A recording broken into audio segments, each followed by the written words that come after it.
Hola, hola, ¿qué tal? ¿Cómo están? Esto es Dios en el Centro. Quien les habla es Francisco Palacios. Hoy tengo un invitado súper especial, es Dante Urbina. Seguramente ustedes lo conocen. Él es bastante activo en las redes sociales, especialmente en YouTube, donde ustedes pueden encontrar sus charlas, sus debates, sus conferencias y cuanto material edificante. Él no solamente explica la fe, sino también que la defiende. Y es interesante porque él es economista, filósofo, y en este podcast me gustaría hablar, bueno, conocerlo un poco más, hablar sobre la evangelización y hablar un poco sobre la juventud, porque definitivamente Dante es joven. Dante, ¿qué tal? ¿Cómo te encuentras? Bien, bien, contento. Muchas gracias por invitarme. Muy grato estar aquí. Fantástico, Dante. Dante, no sé si me permitirías leer lo que dice ChatGPT, GTP sobre ti. A ver, nunca lo he visto. A ver qué dirá. Ok, interesante, mira. Dante Urbina es un filósofo, economista y apologista católico peruano conocido por su defensa del cristianismo, especialmente en debates contra el ateísmo y el secularismo. A través de sus libros, conferencias y su canal de YouTube, Urbina aborda cuestiones filosóficas y teológicas, argumentando a favor de la existencia de Dios y la compatibilidad entre la fe y la razón. También es autor de varias obras en las que combina filosofía y teología para explicar el catolicismo a un público más amplio. Algunos de sus trabajos más destacados incluyen temas como la relación entre la ciencia y la religión, la crítica al ateísmo y el análisis de la moral cristiana. Además, utiliza debates y charlas para exponer sus argumentos que se caracterizan por el uso del pensamiento lógico y riguroso. Cuéntame, ¿estás de acuerdo un poco en esa descripción? ¿Qué añadirías? ¿Qué discrepas quizás? Bueno, es curioso, a decir verdad, me ha parecido simpático el ejercicio de leerme lo que ChatGPT dice sobre mí. Como te dije, no tenía una referencia sobre ello. Bueno, hay una omisión importante allí, ¿no? O sea, no se ha mencionado que soy guapo, ¿no? Entonces hay que mejorar el algoritmo todavía. Pero fuera de ese detalle anecdótico, este, claro, de profesión yo soy economista, ¿no? Podría decirse en cierto modo que la filosofía es para mí como un modo de vida, es algo que respiro, algo que está en mi ser, pero es algo que como que me constituye, ¿no? Pero al mismo tiempo no es que yo tenga un estudio formal al respecto, ¿no? De acuerdo, Dante. Cuéntanos un poco de ti. Yo sé que tú estás casado, que tienes hijos. De hecho, nos conocimos a raíz de una conferencia que tú diste y contabas que hace poco ha nacido uno de tu último hijo, ¿no? Quiero saber un poco, no sé, que me cuentes qué El tal esta último por experiencia. ahora, ¿no? ¿Quién sabe? Ah, ok, ok. Sí, me decías. Sí, ¿qué tal esta experiencia de un poco de ser padre, tu vocación? Porque uno lee tu biografía, como hemos hecho algunas cosas a grandes rasgos, y dice, oye, tienes vocación intelectual, ¿no? ¿Cómo te ha enriquecido, no sé, el ser padre? Em, yo veo ya lo vengo diciendo en algunas ocasiones, pero creo que es un mensaje que es necesario fijar, especialmente para quienes puedan escuchar esto con oídos cristianos, que los hijos son una cruz. Y quien tome esto verdaderamente con la mentalidad cristiana, sabe por tanto que los hijos son una especial bendición de Dios, ya en ese sentido elevado por la visión cristiana. Porque la cruz sí, o sea, es pesada e implica pues sus complicaciones día a día, así como Jesús decía en Marcos 8:34, el que quiera seguirme, que renuncie a sí mismo, que cargue su cruz y que me siga, ¿no? O sea, eso suena como una cuestión de cargar diariamente la cruz. Entonces sí, hay dificultades, tiene su lado pesado, no dormir tanto como uno quisiera, cierta pérdida pues de las libertades de hacer lo que le da la gana a uno, etcétera, etcétera. Sin embargo, dejar la cruz simplemente como una especie de carga pesada, esa es la forma en que lo ve el mundo. Pero en la visión cristiana, la cruz es el lugar del amor. ¿Por qué el símbolo de los cristianos es la cruz? Mira, ahí tienes, por ejemplo, una cruz. ¿Por qué? ¿Por el tema de la muerte? ¿Por el tema de la tortura? No. La cruz es el símbolo cristiano por el tema del amor, porque es la máxima demostración que Dios nos ha dado, o sea, el ser capaz de encarnarse y morir cruel e injustamente por amor a nosotros. El entregarse del todo, o sea, nos entregó todo, su carne y su sangre, su vida misma nos la entregó en la cruz. Entonces la cruz es un lugar de sacrificio, pero por sobre todo, lugar de amor. Entonces, en la experiencia de tener hijos, yo he podido profundizar en esta dimensión de la cruz de misterio de amor y ministerio de amor también, porque ahí uno va ejerciendo un conjunto de actos y una disposición que hay que renovar día a día. Asimismo, la cruz para nosotros los cristianos es medio de santificación y también fuente de alegría. Por ejemplo, San Pablo era un hombre que andaba muy alegre y nos decía, estén alegres, hermanos, estén siempre alegres. Os lo repito, estén alegres. Y Pablo dice, yo no quiero saber nada sino de Jesucristo y Jesucristo crucificado. Entonces, ¿cómo es esto de que puede haber una fuente de alegría desde la cruz misma? Pues bien, cuando las cosas se hacen desde el amor, sí, o sea, es pesado, pero al mismo tiempo el amor lo endulza, por decirlo así, y hace que sea fuente de alegría. Pero sinceramente, si no fuera por la gracia de Dios que a uno lo ayuda y sostiene en eso, humanamente es muy pesado.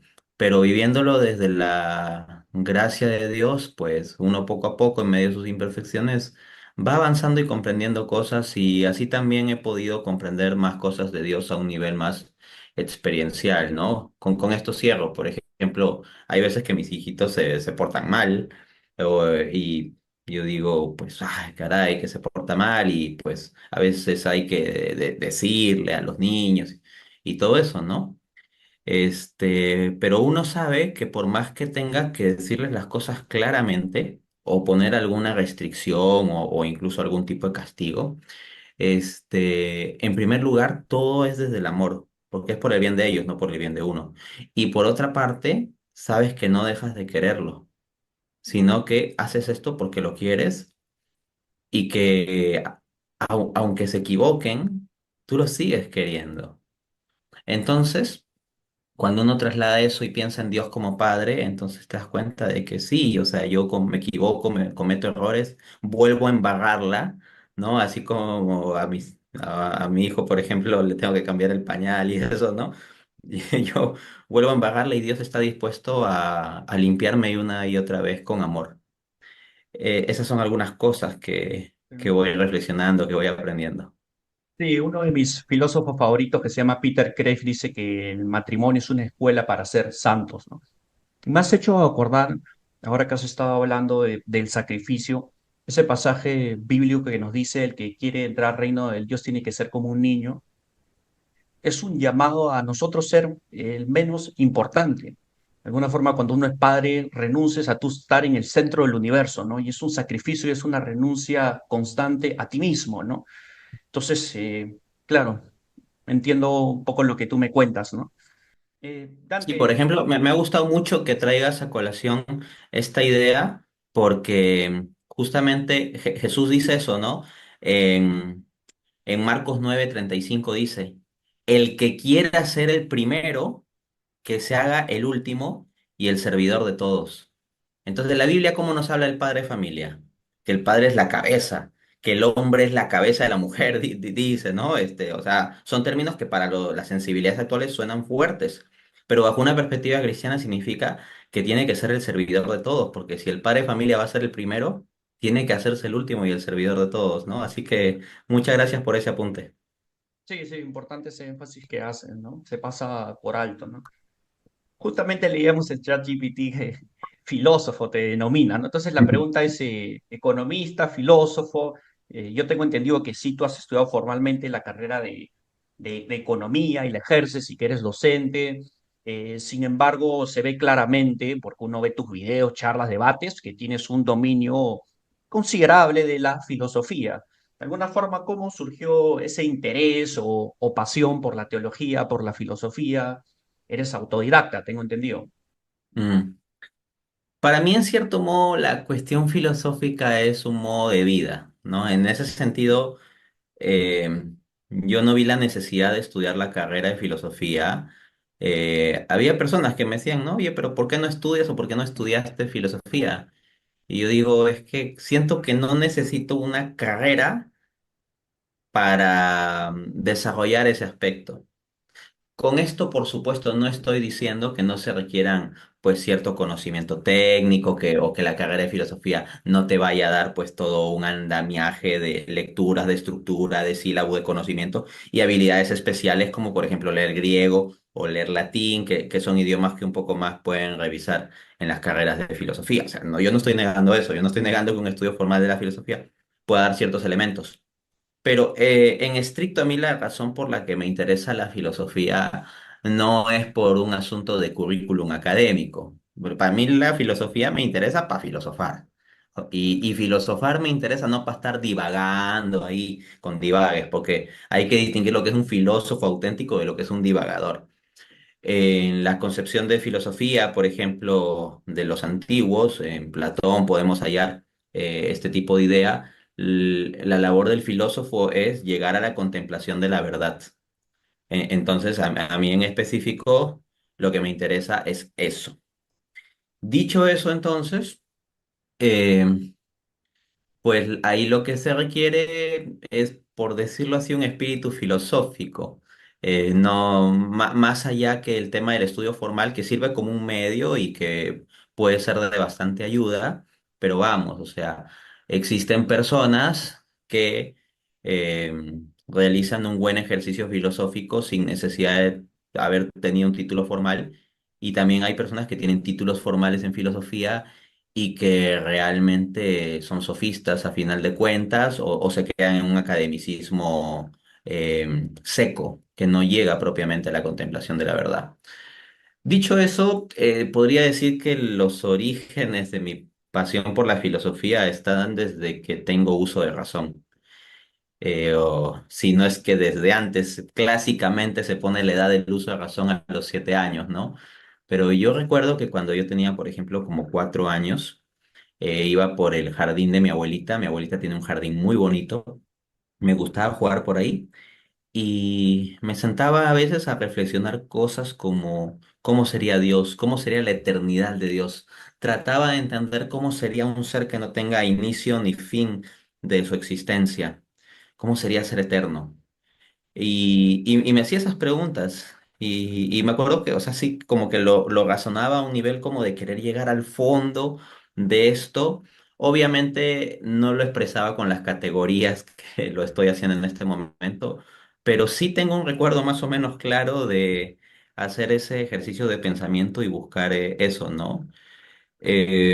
Entonces, para mí, el ver las cosas y preguntarme a fondo qué es lo que está detrás, o sea, las preguntas más metafísicas o ontológicas que se puedan hacer es algo que se me ha dado como un impulso desde que soy pequeño, ¿no? Entonces, cuando eventualmente me he ido desarrollando, inclusive en mi carrera de economía, el aspecto filosófico siempre ha estado presente. Las cosas más técnicas de economía que yo he visto en la formación de la carrera, siempre las he estado conectando a su vez con la cuestión filosófica. Entonces, por decirlo así, para mí la filosofía no es como una cuestión de una carrera o algo formal, sino se me ha dado en cierto modo como respirar. Repito, con esto no digo que tenga yo las mismas herramientas que alguien que haya estudiado formalmente filosofía, pero lo que sí digo es que lo más fundamental es llegar a la contemplación de la verdad, más allá de las otras coyunturas que pueda haber en torno a lo que se pueda llamar un filósofo. No, Dante, tú citaste a Sócrates y nosotros sabemos que para él era fundamental la búsqueda de la verdad, ¿no? Entonces, a partir de ese comentario que haces, me es inevitable hacerte la siguiente pregunta, porque tú eres docente universitario, tienes debates, y tú sabes que una característica de esta época es el relativismo, ¿no? Mm, Nosotros, si hay un dogma que nadie puede cuestionar, una ideología predominante que la encuentras en cualquier eh, salón universitario es el relativismo, pues no existe la verdad, ¿no? Que es una idea filosófica de Kant, ¿no? Que simplemente existen categorías mentales, ¿no? Subjetivismo, ¿no? Entonces, no es que quiera ahondar particularmente en este tema, pero me resulta interesante saber tú como profesor que estás en ambientes universitarios, en mi caso yo he estudiado dos carreras, tanto psicología como comunicaciones, y lo que caracteriza a esta sociedad occidental es el que no podemos acceder a la verdad, ¿no? No hay verdad absoluta, que por sí un poco se contradice, ¿no? Pero ¿cómo hablar de verdad tú siendo católico a esta época en la cual ya se da por sentado que no existe verdad? Es más, si tú te atreves a decir que existe verdad, lo asociamos a autoritarismo, a intolerancia, a no tener apertura de mente. Entonces, no sé, a partir de lo que comentaste de Sócrates, me es inevitable preguntarte eso, ¿no? Porque muchos católicos no sé, podemos profesar nuestra fe y de inmediato nos critican, nos cuestionan, oye, ¿qué estás hablando? Eres un absolutista y demás.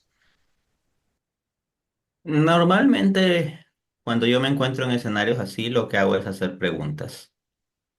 O sea, Hago diálogo preguntas, socrático. ajá, sí. Em, por ejemplo, hay los que me han visto en los debates. En los debates, yo no soy de utilizar mucho el método socrático.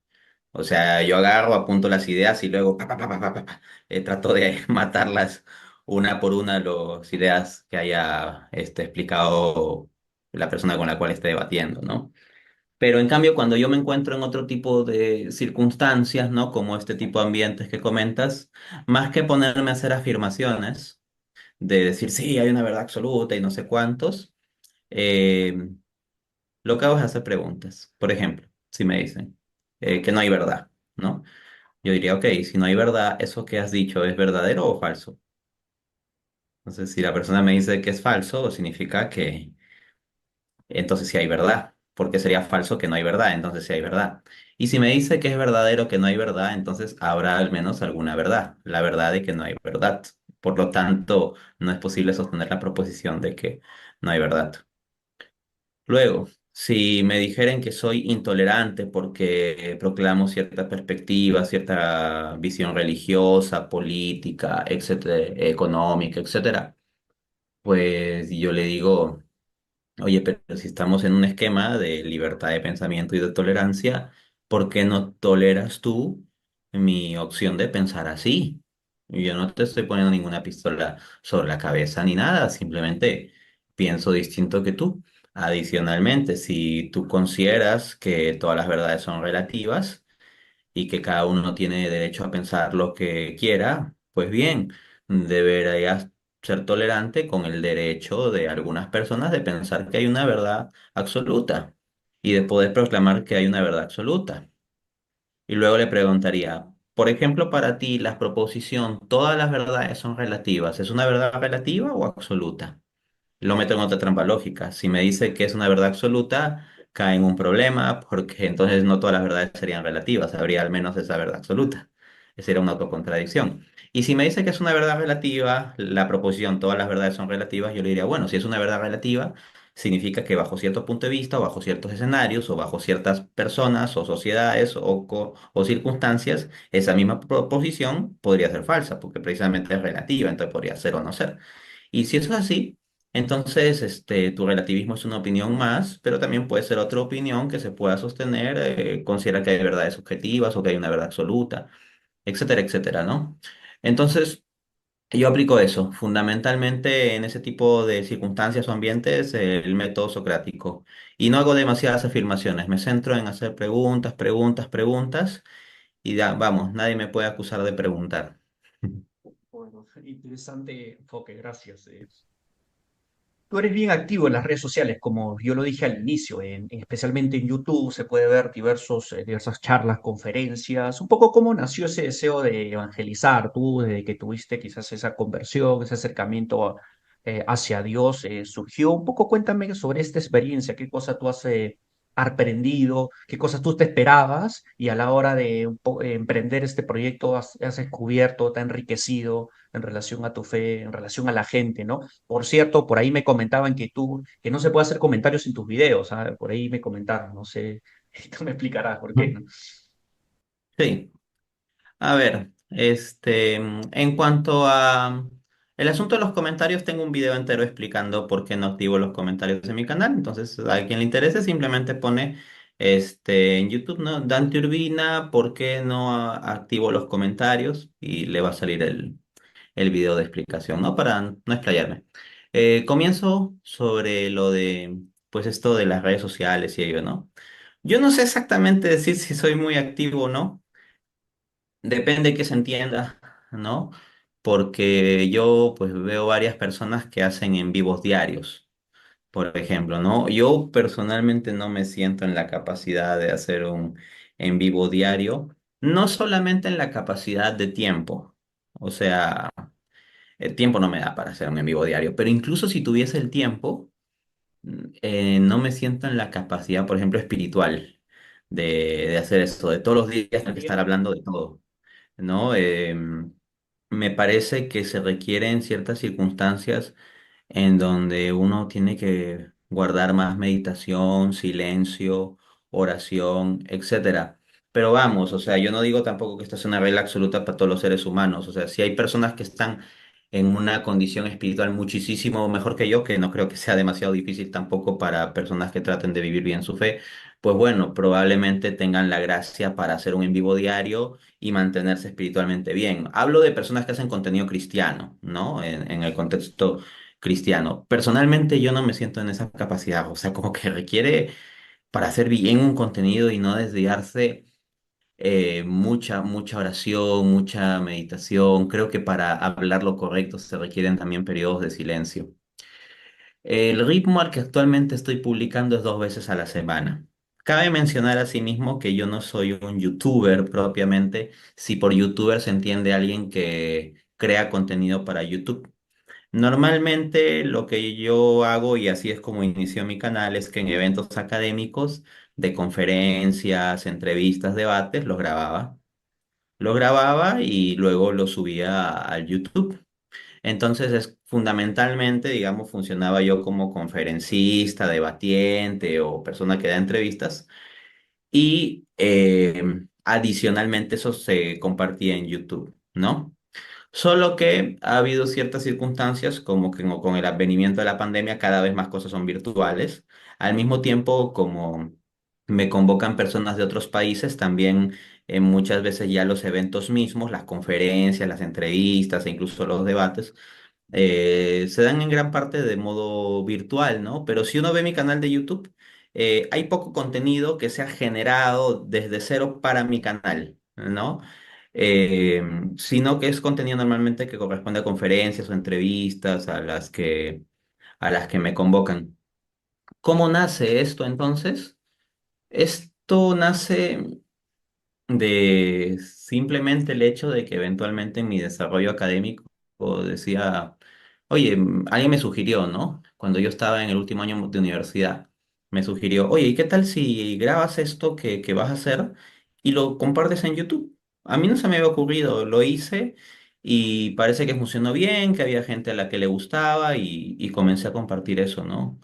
Hoy en día, a Dios gracias, pues hay bastantes personas que se han sumado al canal. Actualmente tengo como 63.000 suscriptores. Sí, 63.000 suscriptores. Entonces hay gente que día a día ve los videos. Mientras yo estoy dormido, los videos se siguen viendo. Y bueno, para mí es algo grato porque yo procuro dar un mensaje que sea de bien para la gente, de bien para el mundo.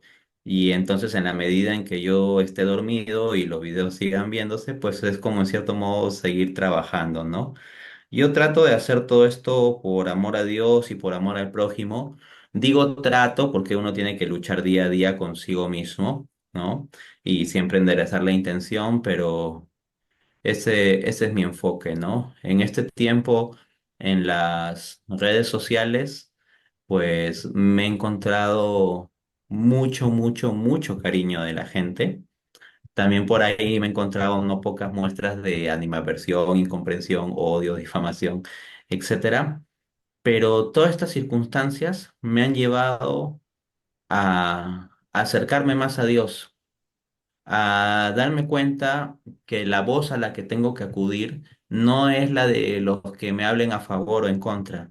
La voz a la que tengo que acudir es a la de Él. y la voz que tengo que seguir es la de Él. Y cierro esto diciendo algo que me aconsejaba mi director espiritual.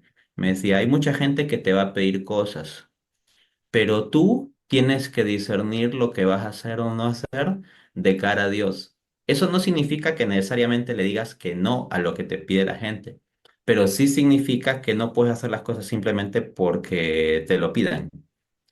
Y el punto es que, en cierto modo, el pedido de la gente está como en el algoritmo, que uno vea las cosas que automáticamente más funcionan.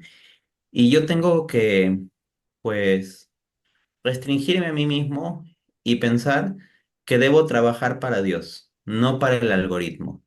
Si Dios de alguna forma dispone que algo tenga más difusión, pues es porque Él así lo quiera. Y si algo tiene menos difusión, pues es porque Él así lo quiere. Pero lo que hay que entender también es la calidad y la cualidad de esa difusión. Y eso no se mide por la cantidad de visitas. Hay un video que yo puedo hacer de un tema que puede ser muy espiritual, muy necesario, muy profundo y que lo vean pocas personas. Pero resulta que ese video tal vez ayudó a la perseverancia y la fe de una persona que tal vez iba a caer de la fe. O tal vez hablo de un video de temas de reflexión existencial, espiritual, etcétera, que tal vez no tengan tantas visitas como por ejemplo mis debates, que son como más picantes, por decirlo así. Pero puede ser que ese video haya llegado a una persona que tal vez estaba pensando suicidarse y resulta que al escuchar ese material como que redimensionó las cosas y no tomó esa mala decisión. Entonces hay que pensar en eso también, ¿no? Que no todos son los números. Sí. Es mil veces preferible que te vean 10 12 personas, pero sobre las cuales se haga un auténtico bien, a que uno tenga 12 millones de visitas, pero en que el efecto sea insulso o negativo. Sí, es un tanto misterioso cómo actúa Dios, el Espíritu Santo, ¿no? Ese tema de los números que tú has tocado, ¿no? Más Mm. alegría hay en el reino de los cielos por un pecador que se convierte que por 99 justos que no se quieren convertir, ¿no? Poco eso contradice la lógica que se basa en la efectividad, en la productividad, o sea, la lógica empresarial, ¿no? La lógica de Dios es un tanto distinta, ¿no? A veces nos preocupamos mucho por las cifras, ¿no? Y podemos perder de vista lo esencial, ¿no? Cada alma es especial, ¿no? Lo que Dante, decía, porque también me da pie las reflexiones que haces, ¿no? Que son buenas. Lo que decía el zorro en esta obra El Principito, creo que es la frase más famosa del libro El Principito, ¿no? Lo esencial es invisible a los ojos. Entonces, los que tenemos un canal de YouTube, ¿qué es lo que vemos? Los números, la cantidad de visitas, la cantidad de likes y las estadísticas que nos puede dar el YouTube, pero lo esencial, el efecto así que se está haciendo en las almas de las personas, en sus vidas, en sus corazones, en sus mentes, eso no es visible a los ojos, eso es más complejo. Y eso hay que ponerlo en manos de Dios, Dios va trabajando. sí, Dante, ¿sabes por qué yo te lo comento? Yo tengo muy presente este tema de los números porque yo, bueno, algún día hablaré de mi conversión, ya yo voy a hacer unos videos ya, pero yo tuve muy alejado de Dios, bueno, yo fui budista y tuve una crisis, hasta tuve intentos de suicidio ya. El punto es que yo tuve sí, un punto de quiebre, una conversión, un encuentro con Dios bastante fuerte y para mí caí en lo más bajo que uno puede caer, que es fui a una charla, a una parroquia por accidente. El punto, Dante, era que eran 9 gatos y un predicador compartió un testimonio que a partir de eso Dios tocó mi corazón y fue un antes y un después, ¿no? Conversión de corazón, como lo llama Pascal, ¿no? Y a lo que voy es que, fíjate, pues, ¿no? ¿Qué tal si su criterio era, mira, este predicador, este hermano que dio el testimonio, no, son 9 gatos, sacó una parroquia sábado en la noche. Yo estaba convencido de que era Dios quien me había hablado y en verdad lo veía secundario, ir y agradecerlo, tratar de echarle flores diciéndole, oye, gracias, has cambiado mi vida. No, a mí Dios me había hablado y estaba convencido, ¿no? Pero, o sea, él quizás no sabe que él fue ese instrumento que marcó un antes y un después en la vida de Francisco, que está hablando ahora. O sea, eso es algo increíble y yo pienso que hay que tenerlo presente, ¿no? Pero ahora un poco, Dante, cambiando de tema, tú apelas bastante al tema de la razón, eso está claro, tú apelas a argumentos. Mm, Esta época entre las ideologías, a mí me gusta hablar del sentimentalismo. Nosotros no nos regimos por la razón, ¿no? Sino por lo que sentimos. Es una época donde predominan las imágenes, época tecnológica, de la inmediatez, mm, la gente carece de reflexión. Sócrates decía que la vida que carece de reflexión no vale la pena ser vivida. Mira, San Agustín decía que la gente no se acercaba a Dios, no tanto por una cuestión racional, sino moral, ¿no? Mm. Entonces, no es que esté minimizando tu labor apologética en la cual recurres a la razón, ¿no? Pero ¿hasta qué punto tú consideras que la razón en esta época es un instrumento poderoso para tocar las almas? Considero que la razón es un instrumento muy, muy, muy poderoso, pero al mismo tiempo estaría muy de acuerdo en que no es el principal.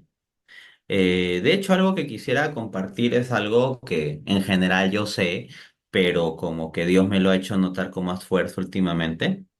Me he encontrado con que muchas veces las personas que caen de la fe y que pueden acudir a ciertos pseudoargumentos aparentemente intelectuales para ello, están más dados a escuchar ese tipo de argumentos, a prestar oídos a esos argumentos o a creer esos argumentos, porque ya vienen con quiebres o crisis espirituales.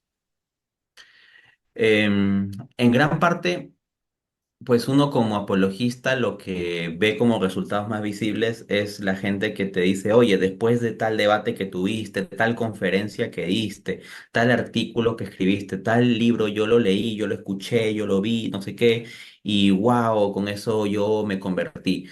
Eso sería como la especie de fruto más visible, más evidente, el trabajo apologético, los argumentos y todo ello, ¿no? Y ojo, eso sucede y hay gente que me ha escrito en esos términos, o sea, yo no diría que el ejercicio de la razón, la argumentación, el debate sea inútil, ¿no? Pero si bien es muy, muy importante y necesario, ¿no? No es que haya que descartarlo para nada, no es lo principal, porque como digo, es como que Dios me ha hecho notar en los últimos días especialmente que muchas veces las personas que se quiebran de la fe, que se dejan avasallar por dudas de fe o cosas o argumentos contrarios, es porque ya vienen previamente con un quiebre espiritual y que el problema es en realidad más de fondo espiritual. Y es como que siento que Dios me dijera que no debo dejar de orar por las personas, o sea, más allá de la batalla de argumentos que hay que darla y procuro darla, hay que realizar una batalla día a día de oración. Yo no debato todos los días, por ejemplo.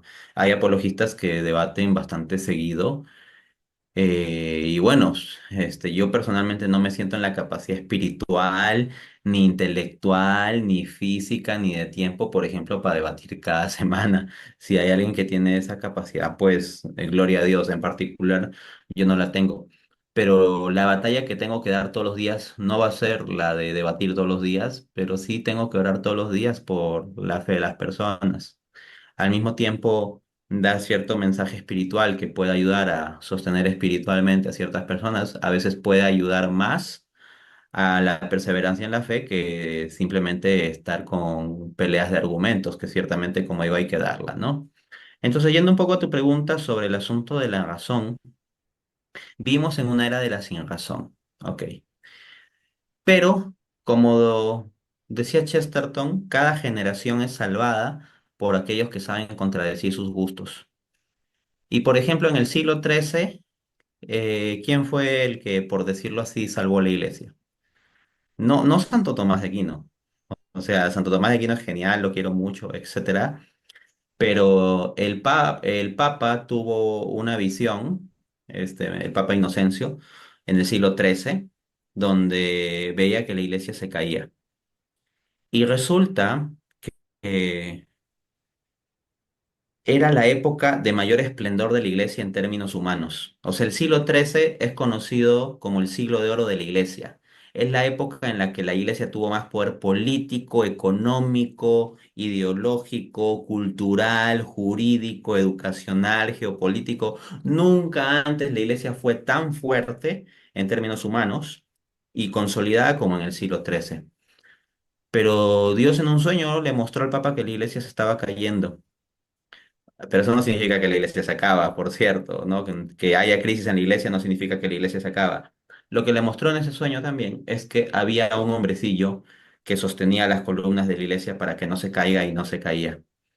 Y ese hombre del siglo XIII no era Santo Tomás de Aquino, al santo pues que yo tanto debo como elemento instrumental en mi conversión del ateísmo a la fe cristiana católica. No, el hombrecillo que sostuvo ahí la iglesia fue San Francisco de Asís. En una época en que la iglesia tenía tanto poder mundano, tanta riqueza económica, el que salvó a esa generación en cierto modo fue el pobre, el pobrecillo San Francisco.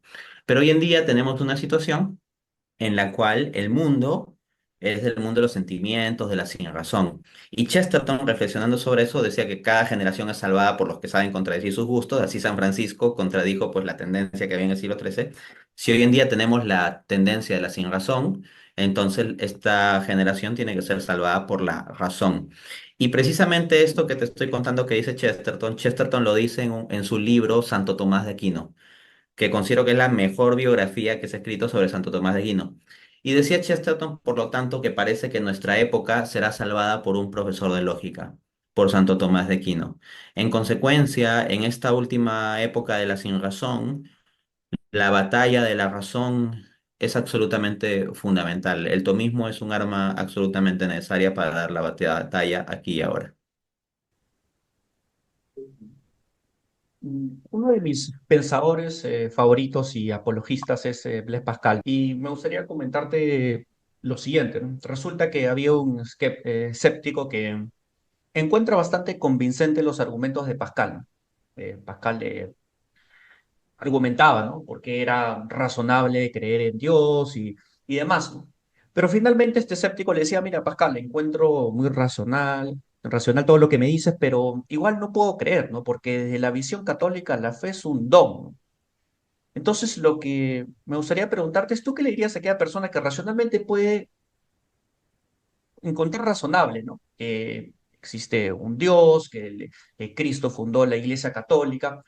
Te cuento lo que planteaba Pascal. Le decía, mira, esto es por tu concupiscencia, ¿no? Porque el ser humano es un tanto paradójico, ¿no? Es grande porque está hecho a la imagen de Dios, pero al mismo tiempo es miserable porque está herido por el pecado, ¿no? Entonces lo que Pascal le sugería era que viva como si fuera creyente, por más que no sintiera nada, ¿no? Que orara, que tuviera buenos hábitos, que cultivara la templanza y demás, y que la experiencia la veía como una fuente de conocimiento. Eso le recomendaba, ¿no? Y que Dios, decía que la clave para que Dios toque tu corazón es la humildad, ¿no? Y decía que viva como si fuera creyente. No, ese es el consejo que le dio, ¿no? Y me parecería interesante. ¿Tú qué le sugerirías, no? Porque es posible, ¿no? Hay mucha gente que puede encontrar razonable, pero finalmente no tiene esa conversión de corazón, que lo llama Pascal, famoso por su frase, seguramente la has oído. El corazón tiene razones que la razón misma desconoce. Sí, efectivamente hay ese tipo de personas. A mí me es una situación un poquito difícil y triste, la verdad, pero sí, lo he comprobado. En particular, yo en mi trabajo apologético me he centrado como en fases. La primera parte de mi trabajo apologético estaba centrado en el debate contra el ateísmo. De ahí, por ejemplo, que en tanto la mayor parte de años de mi, digamos, carrera pública como apologista han estado en mis controversias con el ateísmo, pues, por ejemplo, eso se ve reflejado en el resumen que hace ChatGPT, ¿no? Que se basa como en la información disponible para hacer un resumen. Em, entonces, en gran parte este asunto era la defensa de la proposición Dios existe.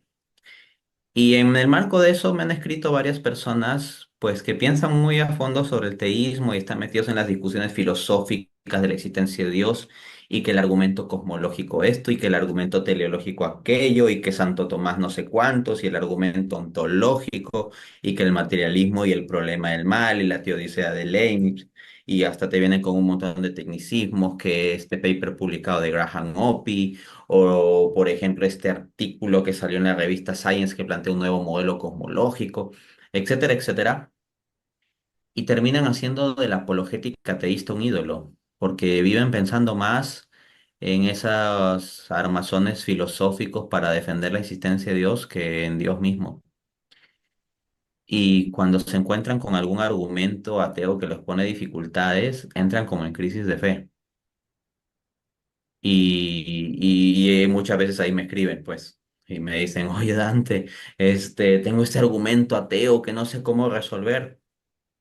Y yo, para mis adentros, me río y lloro, por decirlo así. Me río del argumento, porque muchas veces son argumentos que no son tan fuertes y se los hago notar, oye, este argumento no es para tanto, es un argumento tonto y y lo refuto. Y no me es difícil refutarlo.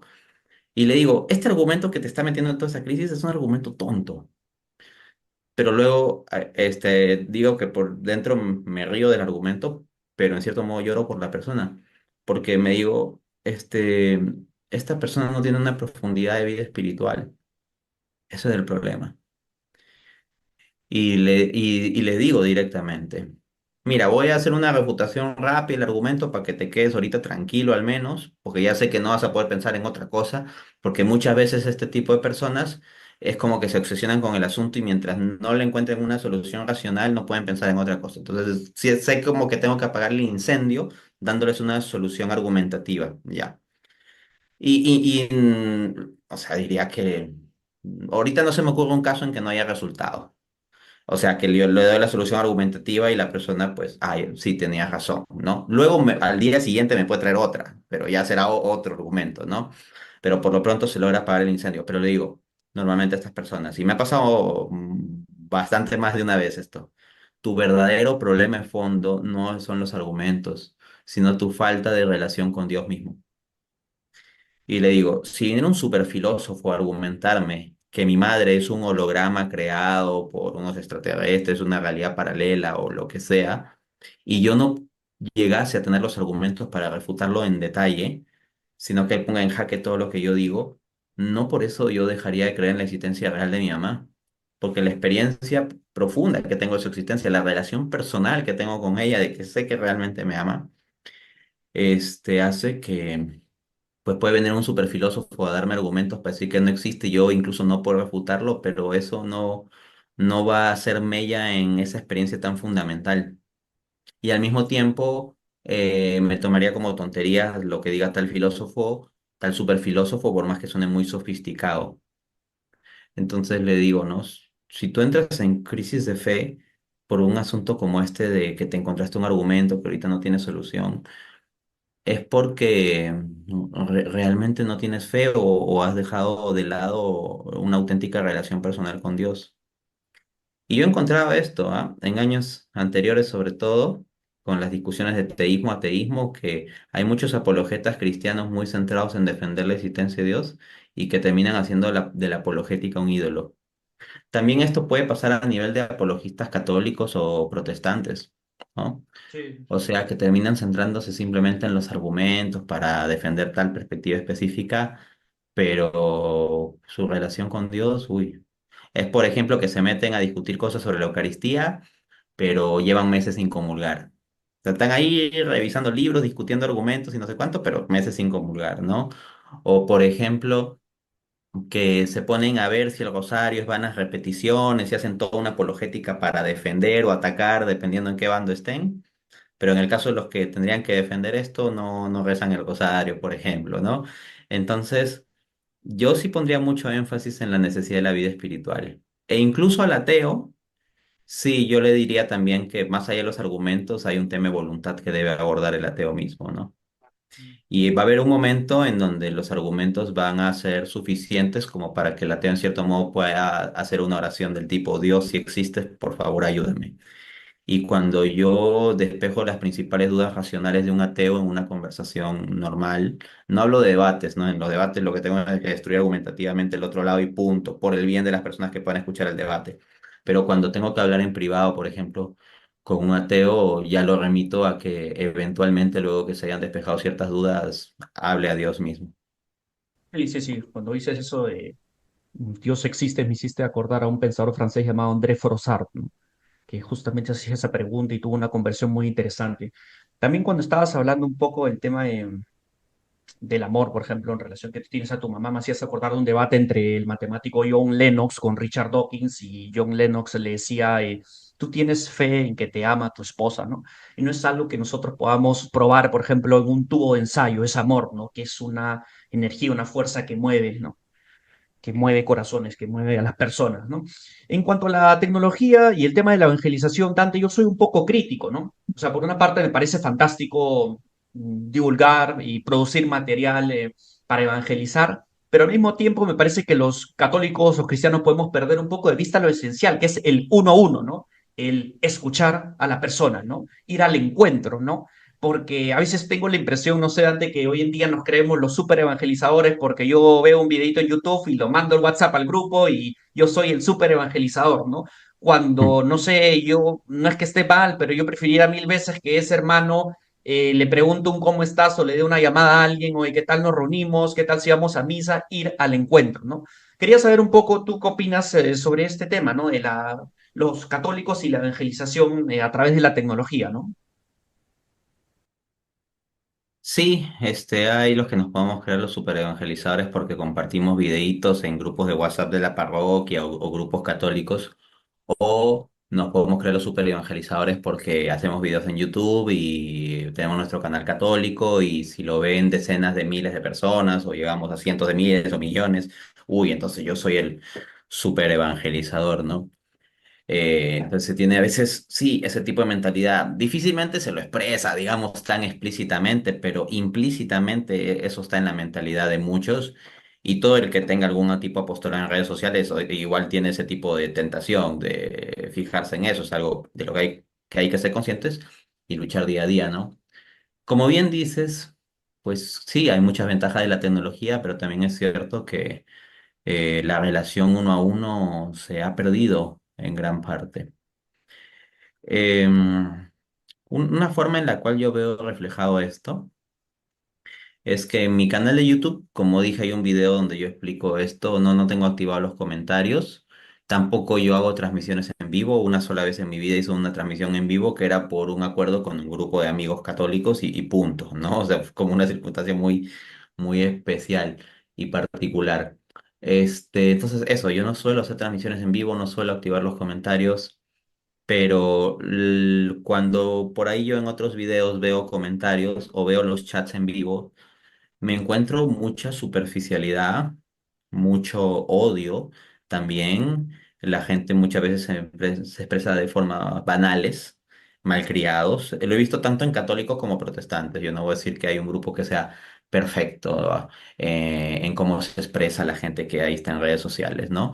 He visto eso, mucha banalidad, grosería, superficialidad y estadísticamente yo no diría que es una excepción, diría que es un patrón este conjunto de cosas. No digo todas ellas a la vez en cada comentario, por si acaso, pero la suma de ellas sí diría que abarcan como mínimo más del 50% de comentarios a veces en ciertos espacios que llevan el título de cristianos o algo asociado al cristianismo, ¿no? Entonces eso es algo que a uno le llama la atención. Pero al mismo tiempo y yo tengo habilitados vías privadas en mis redes sociales, en mi página de Facebook, en mi página de Instagram. Hay gente que me puede escribir al privado. Y entre la gente que me escribe al privado, muchas personas bueno, tienen como una cierta confianza de contarme cosas, compartirme cosas o pedirme ayuda. Y yo veo unas situaciones humanas bien difíciles. O sea, veo personas que pasan por unas crisis morales, espirituales emocionales, que tienen dudas, que tienen problemas, que tienen sufrimientos, que tienen angustias, que necesitan un mensaje de aliento, un mensaje espiritual, que están desesperados, etcétera. Claro. Ok, Entonces, vale. por un lado, veo mucho comentario superficial en los chats en vivo y en las cajas de comentarios de los videos, pero al mismo tiempo en las comunicaciones que me llegan en privado a mis redes sociales, pues muchas veces gente que me está hablando desde el fondo de su corazón. ¿Qué quiero decir con esto? Yo no estoy aquí diciendo que mi chat privado es el único espacio. No, no. O sea, seguro, lo que estoy diciendo es que ese es un síntoma que a mí me permite ver cómo hay una cara que se maneja en comentarios públicos y en chats públicos, pero en privado hay gente necesitada. Y yo no estoy como clasificando dos tipos de personas, como los que van a comentar allá en eso, en otros espacios y los que me escriben en privado. No, no, no.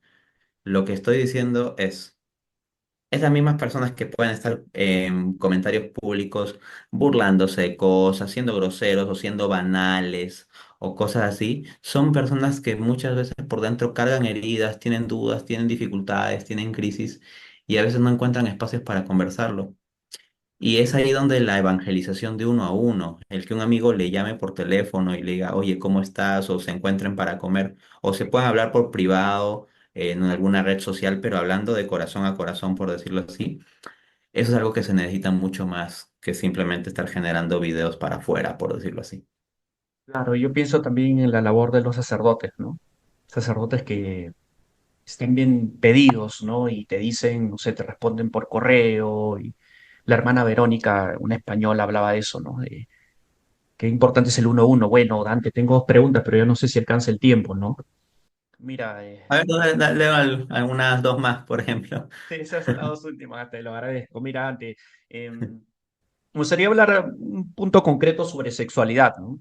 Mm, Mm, digamos que la lujuria siempre ha existido, ¿no? Es propio mm, del ser humano en cualquier época, ¿no?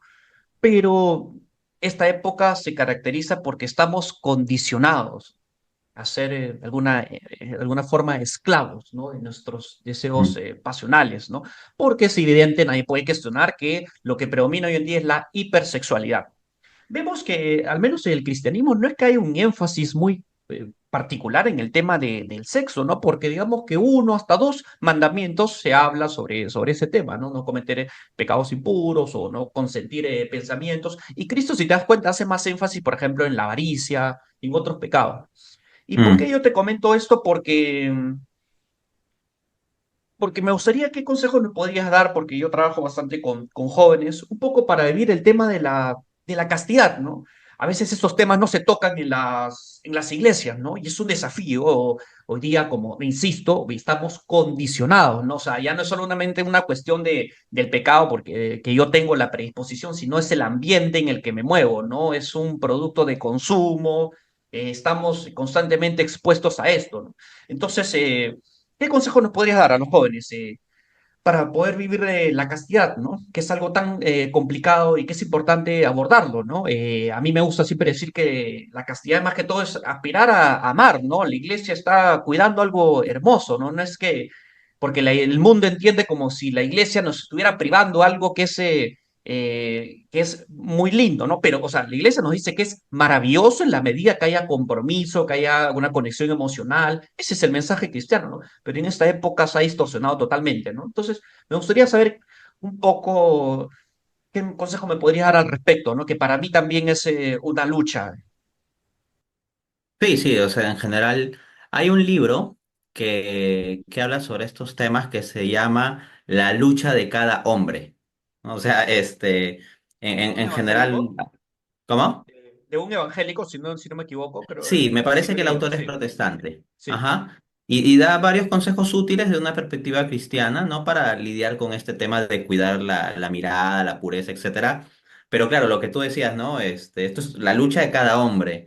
No es simplemente que es la lucha de unos poquitos hombres que son hiperlujuriosos, no. O sea, lo que nosotros tenemos es una sociedad que sistemáticamente nos está empujando a ello y por lo tanto dar la batalla por la pureza en ese tipo de sociedad, pues es algo que es bastante fuerte, pero es ese tipo de radicalidad que se requiere. Sobre esto que comentaba, por ejemplo, del carácter hipersexualizado de la sociedad que prácticamente te empuja a eso hoy en día. Coincido con ese diagnóstico, de hecho, lo estaba recordando. En el libro La economía irracional, es un libro que publiqué en 2021, escribo lo siguiente, ¿no? En la página 151. A ver, ahora bien, hace unas cuantas décadas la cuasi omnipresencia de publicidad semipornográfica era prácticamente impensable. Las revistas para adultos, es decir, para adolescentes, estaban en un rincón oculto de los puestos de venta de revistas y periódicos. Es más, muchas veces no tenían ni siquiera mujeres desnudas, sino solo en ropa interior. Hoy en día, mujeres en ropa interior aparecen en los periódicos que están colgados en los puestos de venta y hasta en varios comerciales de televisión. En el caso del Internet, el asunto es aún más fuerte. Uno puede estar navegando por páginas que no tienen nada que ver con sexo y de repente aparecen publicidades con elementos obscenos, ¿no? Este, entonces, En la página 153 también te refiero a lo siguiente. Alguno podrá pensar, va, pero eso solo afecta a unos pocos adictos extremos. Sin embargo, el problema está más extendido de lo que uno podría pensar. Por ejemplo, como reporta Wilson, abro cita, investigadores estudiando a usuarios masculinos de pornografía han encontrado tasas de adicción a la pornografía de alrededor de 28%. Entre 1948 y 2002, las tasas históricas de disfunción eréctil en hombres de menos de 40 años estaban consistentemente entre 2 a 3%. Sin embargo, desde 2010, 6 estudios han encontrado tasas de disfunción eréctil entre 14 y 33% en los hombres jóvenes. Es diagnóstico, un diagnóstico serio, ¿no? En la página 152 también refiero lo siguiente. Se trata pues de un negocio que tiene que devorarse a los consumidores. Quedaron atrás los tiempos en que uno tenía que buscar pornografía. Noten esto, ¿ah? Quedaron atrás los tiempos en que uno tenía que buscar pornografía. Ahora la pornografía lo busca a uno. El sistema extiende sus tentáculos a todos los rincones.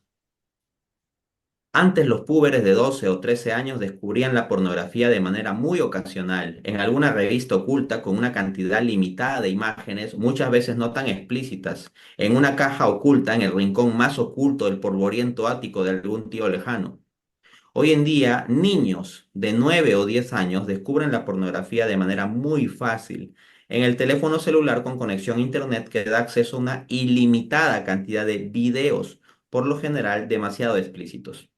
El adolescente promedio de hoy en día ya ha tenido acceso a pornografía mucho más fuerte, variada y rara que aquella a la que accedían hombres adultos de hace 4 décadas. Cuando el padre de familia dice a su hijo adolescente, hijo, tenemos que hablar de sexo, ya prácticamente se va a dar la situación de que el puber responda, sí, papá, ¿qué quieres saber? Fin de cita. Entonces, civilizacionalmente estamos en una situación difícil, ¿no? ¿Cómo dar la batalla frente a esto? Bueno, en una entrevista no daría un espacio para desarrollar toda la temática. Igual voy a mencionar algunos puntos, pero tengo un video dedicado en detalle al tema. Ahorita les ubico el Ahí título. también lo comparto hoy. Perfecto. El video se titula Cuatro consejos de Santo Tomás de Aquino para vencer la lujuria. ¿Ok? Entonces yo tomo los consejos de Santo Tomás de Aquino, pero los pongo en el contexto actual, por si acaso, ¿no? O sea, como ya habrán notado por las citas que he dado de mi propio libro, o sea, estoy al tanto de cómo es el problema, ¿no? Entonces, eso, a quien le interese, ahí hay una conferencia de 1 hora y 20, entonces van a encontrar material de cómo ir lidiando con esto. Pero en particular lo que yo diría es que, o sea, por supuesto, fuera de los temas sacramentales, o sea, fortalecerse en la Eucaristía y en la confesión, pues uno tiene que tomar medidas específicas para hackearse a sí mismo. Hackearse a sí mismo significa que uno tiene que partir de la premisa de que uno es débil. Y partiendo de la premisa de que uno es débil, uno tiene que buscar cómo va a poner mecanismos para impedir caer en todo lo posible, bloquearse las posibilidades. La analogía que yo suelo poner es que si un individuo sabe que todos los viernes a las 9 de la noche sale a tomar con un grupo de amigos y lo que él hace es decir, no voy a volver a tomar, pero simplemente se queda los viernes a las 9 de la noche sin nada que hacer, la tentación lo va a agarrar y se va a ir a tomar de nuevo con el grupo de amigos y no va a poder dejar esa situación de recurrencia sistemática al alcohol. ¿Qué tendría que hacer esta persona? Algo como los viernes a las 9 de la noche meterse a clases de inglés o a un grupo de oración o hacer algún tipo de ayuda social o quedar siempre con personas para salir a otro lado, con otro grupo de personas para ir, por ejemplo, a un cine, qué sé yo, ¿no? Entonces es una forma de hackearse. Entonces uno tendría que pensar en su lucha contra la impureza, ver cuáles son las ocasiones en las que yo más puedo estar fallando. Y una vez que las ubique, luego pregúntese, ¿cómo yo puedo ponerme impedimentos? ¿Cómo puedo hackearme a mí mismo para no caer en esas circunstancias? Y miren, así como Internet tiene muchos recursos para el mal, también hay recursos para esta lucha. hay personas que comparten recursos, que se las ingenian y todo ello, y uno puede buscar esa información en internet. Así como existen aplicaciones para cosas malas, también hay aplicaciones para combatir, bloquear, disminuir o restringir las cosas malas. Cada uno tendrá que hacer su trabajo buscándolo, pero existen esas alternativas. Sí, un par de comentarios. Lo primero es que en la pandemia el consumo de pornografía se incrementó masivamente en diversos países, ¿ok? Una cuestión desconcertante, ¿no? En segundo lugar, sí, psicológicamente se trabaja eso. Curiosamente, las personas que tienen mayor fuerza de voluntad no son las que enfrentan directamente la tentación, sino son las que saben evadirla, ¿no? Y también el apóstol San Pablo hace énfasis, ¿no? Mejor hay que huir, ¿no? Hay que evitar las circunstancias, ¿no? Qué importante es el autoconocimiento, una vez más pensando en Sócrates y lo que tú dices es muy cierto, ¿no? Que ahora hay grupos donde uno puede recurrir, puede sentirse que otras personas están con esas luchas en YouTube, comunidades, y eso es muy edificante. La última pregunta, Dante, un poco quisiera hacer énfasis en los católicos que ya están en la base 3, ¿no? Yo a veces tengo a pensar, y lo veo de un lado muy psicológico, que la gente que a veces los adolescentes o los que están en la base 20 universitarios se acercan a la iglesia por un sentido de pertenencia, de identidad, y no necesariamente por un encuentro con Dios, ¿no? Pero ya cuando estás al final de tus 20, ya trabajas, ya ves los frutos de tu esfuerzo, yo estoy convencido de que ya el deseo de ganarse el mundo es bastante fuerte. Eso decía el filósofo católico Fabrice Hadja, ¿no? Hablaba de esta tentación de querer ganarse el mundo, de tener el éxito y después poner a Dios, ¿no? Como una ecuación, ¿no? Primero quiero tener mi seguridad económica, no sé, encontrar pareja, quiero ganar una buena reputación, ser reconocido. Yo no estoy diciendo que eso sea algo trivial o irrelevante, eso forma parte de la construcción de la identidad, ¿no? Pero a Dios no lo ponemos en el primer lugar, ¿no? Y yo, está claro que eso, Cristo destaca bastante eso, ¿no? Para seguirlo, ¿no? Entonces, un poco para cerrar lo que quería decir, la tentación es bastante fuerte cuando estás, porque ya es otra cosa, pues no te das cuenta que tiene más confianza, te das cuenta que, no sé, de alguna forma puedes tener éxito, quizás en el trabajo, a nivel social y demás. ¿Qué consejo nos podrías dar a los hombres y mujeres que estamos en los 30 y queremos seguir a Cristo y a veces nos sentimos, podemos sentir cierta soledad, ¿no? Porque te das cuenta, al menos yo lo que puedo observar es que pertenezco a una minoría, ¿no? En buena hora que hay redes sociales y puedo comunicarme con católicos de diversas partes, pero yo en ambientes académicos sé que soy una minoría. Y esto no lo digo con un sentido de que me siento menos, lo digo con un comentario objetivo simplemente, ¿no? Católicos que estén bien comprometidos, que quieran dar su vida a Cristo, que siempre estén cuestionándose, buscando. Yo al menos percibo que es una minoría. ¿Qué consejo nos podrías dar a estos hombres que estamos en base 3, ¿no? Y tú sabes que la tentación quizás puede ser más fuerte, ¿no? Porque todo, en general vamos a tener siempre tentaciones, ¿no? Pero ¿qué Mm, consejo nos podrías dar para poner a Cristo en el primer lugar, Dios en el centro, ¿no? mm. Te agradezco mucho por haber planteado esa cuestión porque creo que efectivamente es una cuestión que afecta a varios y que se requiere abordar. La verdad que no lo había visto tan claro como tú lo acabas de proponer, pero ahora que lo planteas, veo que es un problema real en el sentido de que un católico entre sus 15 a 25 años, sobre todo, o sea, tiene el grupo de parroquial, el grupo de amigos, el grupo de amigos católicos que se van juntos a la playa, a comer pizza, etcétera, ¿no? Y muchas veces hay bonitos grupos de jóvenes.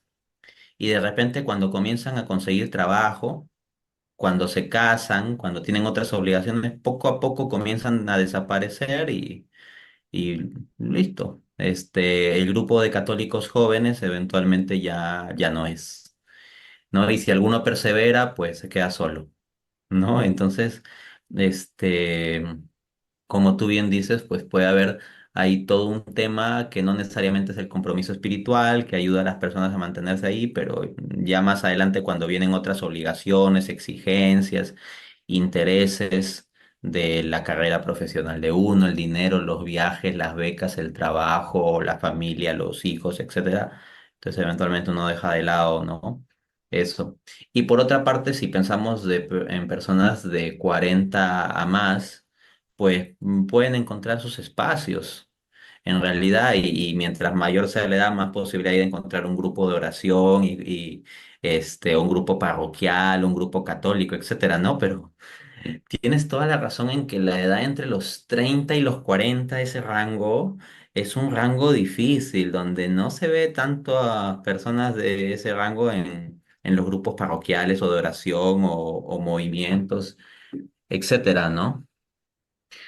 Yo en primer lugar llamaría a la conciencia sobre esto y una vez que se tenga conciencia, que uno reconozca que tiene que dar esa batalla.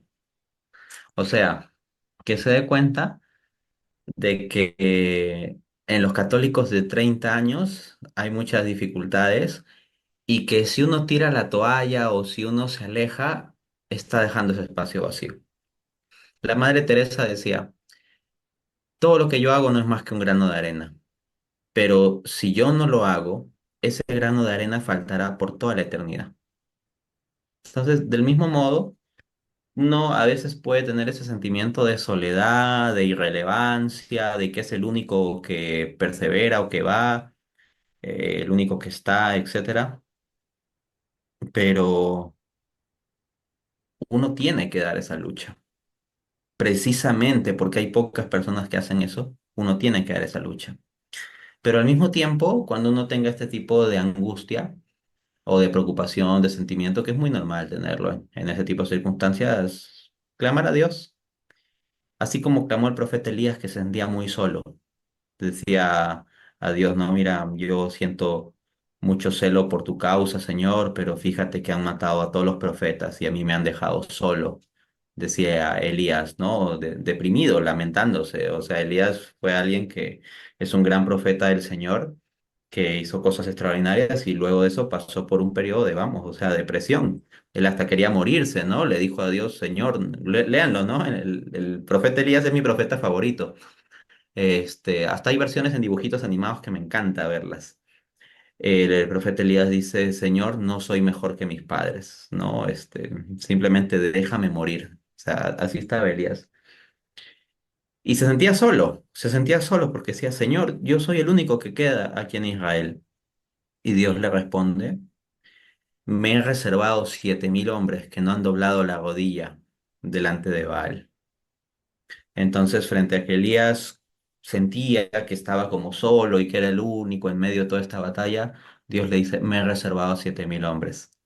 Entonces, frente a los que podemos tener la angustia de decir, oye, qué difícil está ver la perseverancia de católicos, sobre todo en el rango de 30 años, parece que muchos de los que eran los católicos de 20 años después se han dejado absorber por otras cosas.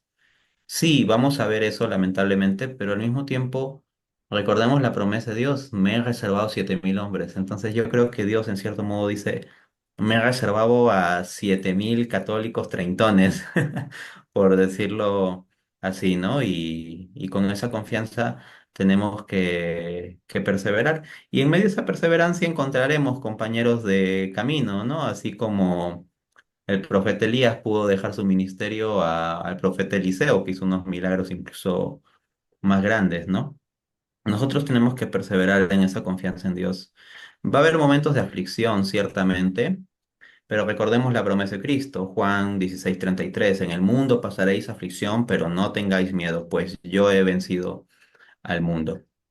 También lo que dice Mateo 6:33, otra promesa de Jesús. Busquen primero el reino de Dios y su justicia y lo demás les será dado por añadidura. Muchos piensan al revés.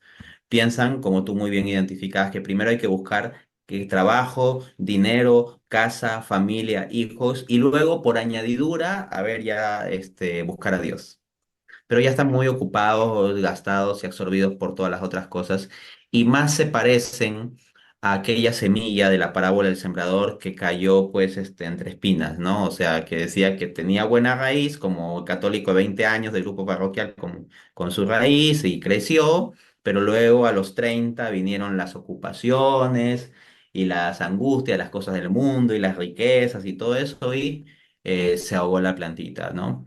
Entonces, lo que nosotros tenemos que hacer en lugar de pensar que primero todo lo demás y luego Dios por añadidura, no. Busquen primero el reino de Dios y su justicia y lo demás les será dado por añadidura. Y cierro diciendo que yo, puedo confesar que esto es así por la misericordia de Dios. Eh, Hay muchas cosas que yo tengo y que la verdad que cuando yo me ponía a pensar cuando tenía mis veintitantos años, proyecciones de cómo sería mi vida, vería muy difícil o imposible tener ciertas cosas. Por ejemplo, tener una esposa. No me puedo explayar aquí, es una historia compleja, pero para mí no fue algo fácil o automático. Para mí era visto como, wow, o sea, que es prácticamente un milagro si yo pudiera casarme, tener hijos, tengo hijos.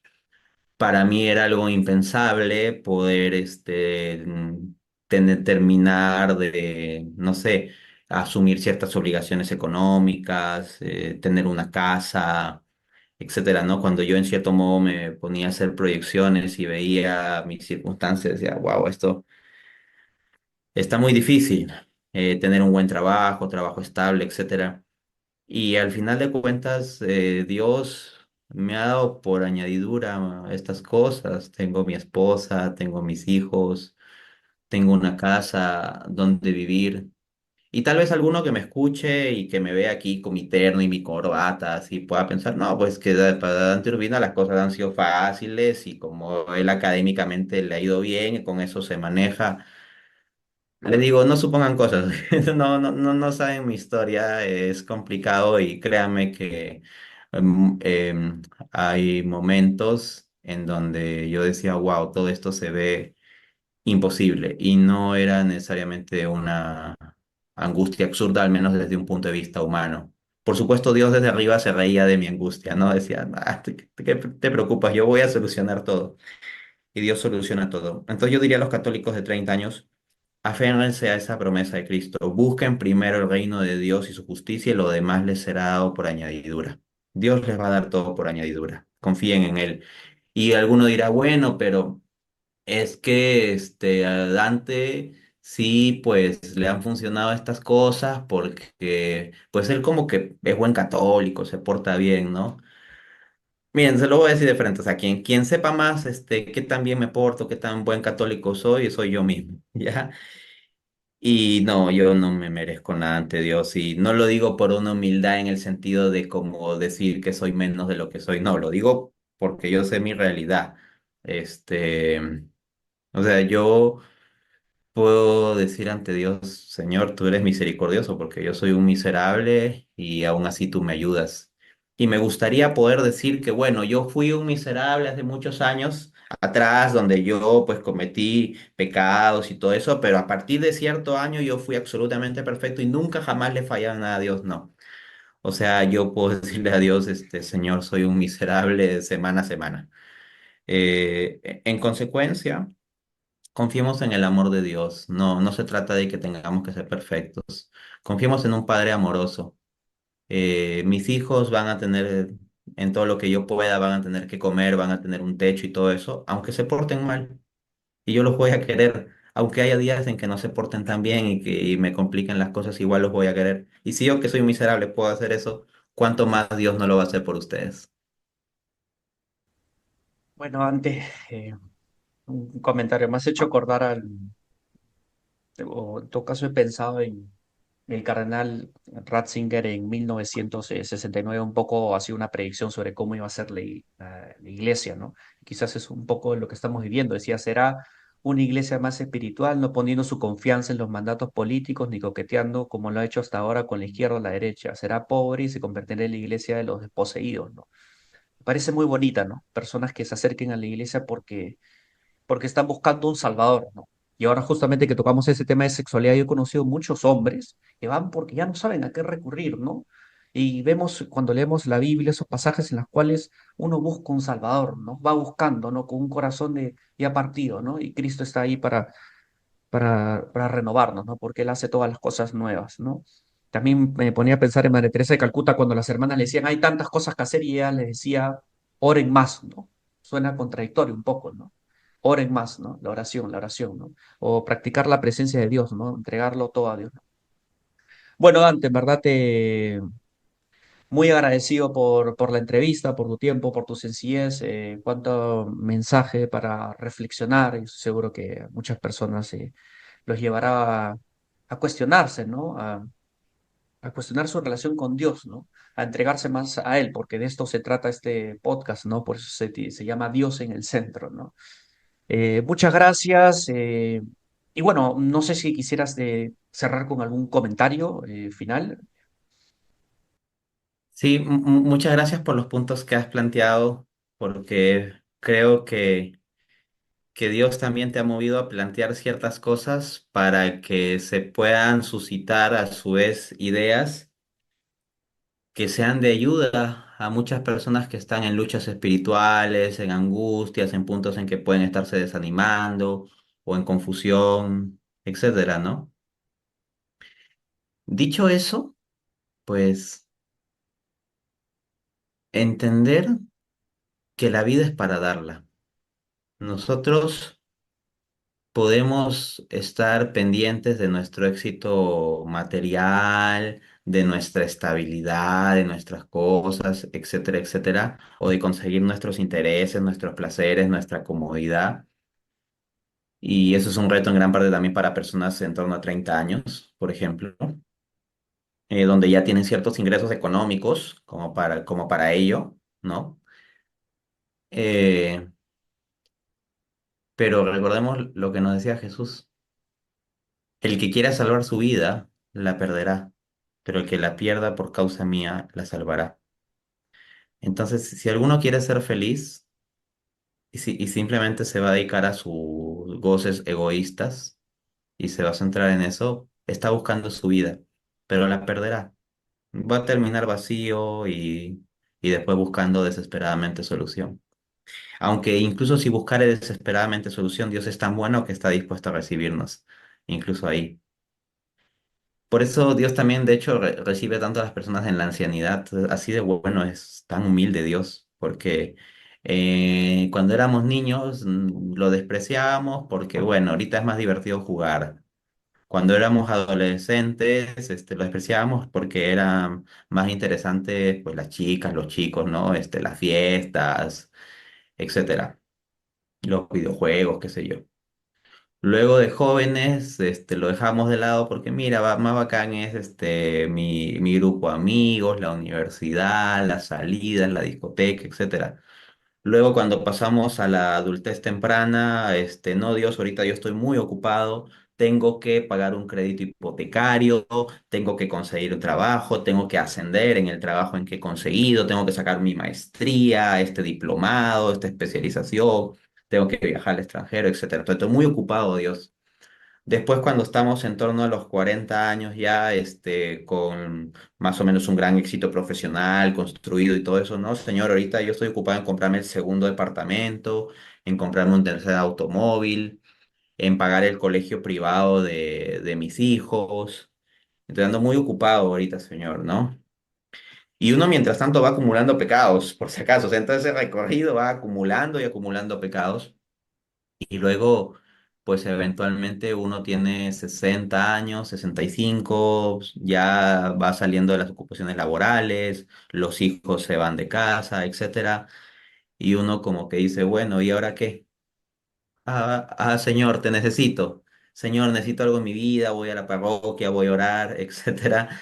Entonces es como que tú dejaste a Dios para las obras para el final. Así. O sea, como que Dios siempre estuvo de sobra, lo pospusiste y recién al final se te ocurre decir, oh Señor. Y Dios es tan, tan bueno, tan humilde que en lugar de despreciar a las personas y decir, maldito, recién me buscas en la tercera edad, al fuego eterno, etcétera.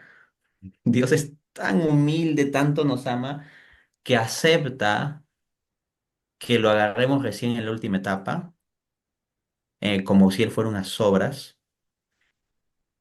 Y ahí nos da gracia para que podamos ir reparando cosas en nuestra vida y morir santamente, como pasa con muchas personas en tercera edad que arreglan sus cosas. La humildad de Dios es alucinante, ¿no? Pero yo diría, no esperen hasta ahí, amigos míos. O sea, es en Dios que está la auténtica felicidad. Y estar con Cristo implica cruz, pero también resurrección. Y cierro citando 2 Corintios 4:10, dice el apóstol. En todas partes llevamos siempre la muerte de Cristo en nuestros cuerpos para que también la vida de Cristo se manifieste en nuestros cuerpos. Entonces, sí, ser cristiano implica renuncia. implica sacrificio, pero al mismo tiempo la plenitud de vida que va a surgir a partir de allí es mucho mayor. Y esa es la vida de Cristo. Y uno dirá, bueno, pero todo eso suena a cargas y a un yugo y todo eso, pero Cristo dijo en Mateo 11, mi yugo es suave y mi carga es ligera. Amigos míos, dejen de cargar su cruz sin Cristo. O sea, vayan a donde vayan, está la cruz. Está la cruz, o sea, eso es inevitable. Incluso el que se la pasa ahí en las discotecas y todo eso de esa vida. Yo he hablado con personas que, eh, por ejemplo, en situaciones de fiestas, con esto cierro, esto va a llamar un poco la atención, creo. Yo en diversas ocasiones he tenido la oportunidad de hablar con personas en fiestas así de jóvenes o de adolescentes, ¿no? Y que están un poco ebrios o bastante ebrios. Y muchas veces en esas circunstancias me han contado cosas difíciles, cosas que tienen de fondo, o muchos se han puesto a llorar, así. Y estas personas es como el tipo al que uno ve como el rey del mambo y que todo le va bien y que va todos los fines de semana a discoteca, o la chica, que uno lo ve como que la chica alegre, que es admirada y querida por todos y no sé cuántos, etcétera. Y yo veo quebrarse esas personas, entonces, o sea, aunque no lo quieran admitir, ustedes cargan una cruz, pero es una cruz sin Cristo. Lo mejor es que sea una cruz con Cristo, y mientras antes, mejor. Con eso cierro. Qué gran mensaje, Dante. Yo le voy a pedir las personas que nos van a ver, que oremos por Dante. Hay un pasaje bíblico que dice también que en la medida que uno destaca, las tentaciones son mayores, ¿no? Las tentaciones son mayores, entonces qué importante tener presente a Dante, ¿no? Yo no tengo duda de que es un modelo masculino, ¿no? Yo como psicólogo he abordado en diversas ocasiones este tema de la ausencia de modelos masculinos. De alguna forma, hoy en día predominan las familias disfuncionales. Entonces hay esa ausencia de un padre, ¿no? De modelos masculinos que digamos, oye, yo quiero ser como él, que me inspire, ¿no? Que me motive, ¿no? Y yo creo que Dante hoy en día desempeña ese papel, siendo joven y destacado en diversos ámbitos, ¿no? Entonces, bueno, quiero agradecerte, Dante, por tu labor, por la sencillez, por el tiempo que me has dedicado, teniendo en cuenta eh, los deberes familiares. Te agradezco mucho, espero que no sea la primera ni la última vez que podemos platicar. Te agradezco mucho. Y por último, cierro diciendo que este video voy a colgar diversos extractos en TikTok, en Spotify, en YouTube, para que nos vean, y también compartir diversos enlaces que Dante ha mencionado a lo largo de esta entrevista. Y bueno, muchas gracias, Dante. Dios te bendiga y bueno, será hasta la próxima. Gracias. Muchas gracias. Chao, chao.